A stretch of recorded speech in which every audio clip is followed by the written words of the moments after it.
भारत के अंदर साल 2011 में कम्युनल वायलेंस बिल नाम का एक कानून ड्राफ्ट किया गया था।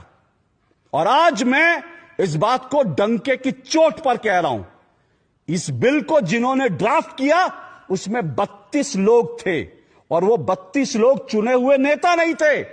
वो 32 लोग जॉर्ज सोरस के पिट्ठू थे, जिन्होंने कम्युनल वायलेंस बिल को ड्राफ्ट किया था, जो सोनिया गांधी की जो एक कुंडली थी, उनकी जो मंडली थी, उस मंडली ने ड्राफ्ट किया था कम्युनल वायलेंस बिल। और जानते हैं उस कम्युनल वायलेंस बिल में क्या था? उस कम्युनल वायलेंस बिल में यह था कि जो भी दंगा भारत में होगा उसके लिए हिंदू दोषी माने जाएंगे। अगर किसी हिंदू महिला का बलात्कार होता है तो फिर उसको बलात्कार नहीं माना जाएगा। अगर किसी मुस्लिम महिला का बलात्कार होता है तो वो जो है हिंदू उसके लिए दोषी माना जाएगा। उस बिल में यह था कि अगर कोई दंगा होता है तो जो है मुसलमानों की बात जो है सिर्फ मुस्लिम जज सुनेगा, हिंदू जज सुन भी नहीं सकता।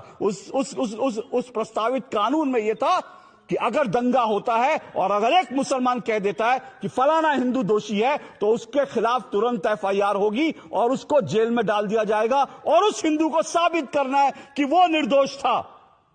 कानून साबित नहीं करेगा, उसको साबित करना है कि वो निर्दोष था। तुरंत जो है वहां पर न्याय होगा, और न्याय क्या होगा? हिंदू को उठा के जेल में डाल दिया जाएगा और मुसलमान जो है उसको माना नहीं जाएगा। ये कम्युनल वायलेंस बिल 2011 में बना था। और इस बिल के पीछे दिमाग जानते हैं किसका है?